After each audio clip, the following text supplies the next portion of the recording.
ہمارے سلسلے میں خوش آمدید، جس میں ہم اسلامی علماء کے سائنسی اور تکنیکی کارناموں کا جائزہ لے رہے ہیں۔ پچھلی ویڈیو میں ہم نے ابن سینا کی زندگی اور کام کا جائزہ لیا تھا۔ آج ہم الرازی کے کارناموں پر روشنی ڈالیں گے، جو طب کے میدان میں انقلابی تبدیلیاں لانے والے تھے۔ الرازی، جن کا پورا نام ابو بکر محمد بن زکریا الرازی تھا، 854 عیسوی میں ری موجودہ تہران کے قریب پیدا ہوئے۔ وہ ایک ماہر تھے جنہوں نے طب، کیمیا، فلسفہ اور موسیقی جیسے مختلف میدانوں میں نمایاں کام کیا۔ ان کے سب سے اہم کارنامے طب کے میدان میں تھے۔ الرازی کو اسلامی سنہرے دور کے سب سے بڑے طبیبوں میں سے ایک مانا جاتا ہے اور طب کی تاریخ میں ان کا مقام بہت بلند ہے۔ کتاب الحاوی الرازی کی مشہور کتابوں میں سے ایک کتاب ہے، جو کنٹینسس کے نام سے بھی جانی جاتی ہے۔ یہ انسائکلوپیڈیا نما کتاب یونانی، ہندی اور اسلامی طبیبوں کے علم کو جمع کرتی ہے اور الرازی کی اپنی مشاہدات اور نتائج شامل کرتی ہے۔ یہ کتاب صدیوں تک معالجین کے لیے ایک اہم حوالہ رہی اور بعد میں لاطینی میں ترجمہ ہوئی، جس سے یورپی طب پر بڑا اثر پڑا۔ کتاب المنصوری الرازی کی ایک اور اہم کتاب ہے، جو 10 جلدوں پر مشتمل ہے۔ اس میں طب کے مختلف پہلوؤں جیسے تشریح الاعضاء، امراضیات اور فارماکولوجی شامل ہیں۔ یہ کتاب رے کے حکمران منصور بن اسحاق کو وقف کی گئی تھی اور اسلامی دنیا اور اس سے آگے طبی تعلیم میں بڑے پیمانے پر اس کا استعمال ہوا۔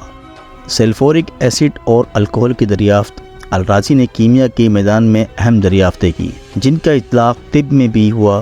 انہیں سلفورک ایسڈ اور ایتھنول کی دریافت کا سہرا دیا جاتا ہے۔ الرازی نے کیمیا کے میدان میں اہم دریافتیں کی، جن کا اطلاق طب میں بھی ہوا۔ انہیں سلفورک ایسڈ اور ایتھنول کی دریافت کا سہرا دیا جاتا ہے، جو طبی علاج اور کیمیائی عمل میں بنیادی حیثیت رکھتے ہیں۔ ان کا کام جدید کیمیا کی بنیادیں رکھنے میں مددگار ثابت ہوا۔ الرازی نے طب کی مشق میں کلینیکل مشاہدات اور کیس اسٹڈیز کی اہمیت پر زور دیا۔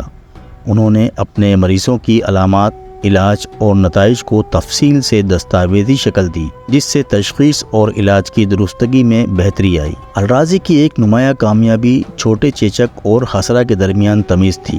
انہوں نے اپنی کتاب الجدری والحسبہ، چھوٹے چیچک اور خسرہ کی کتاب میں دونوں بیماریوں کی تفصیلی وضاحت فراہم کی، جس سے طبیبوں کو ان کی تشخیص اور علاج میں مدد ملی۔ طب کے علاوہ الرازی نے فلسفہ میں بھی اہم کام کیا۔ انہوں نے مختلف فلسفیانہ موضوعات پر وسیع پیمانے پر لکھا، جن میں اخلاقیات، مابعد، طبیعیات اور علمیات شامل ہیں۔ الرازی اپنے عقل پرست نقطہ نظر کے لیے مشہور تھے اور انہوں نے اکثر مذہبی اور فلسفیانہ عقائد کو چیلنج کیا۔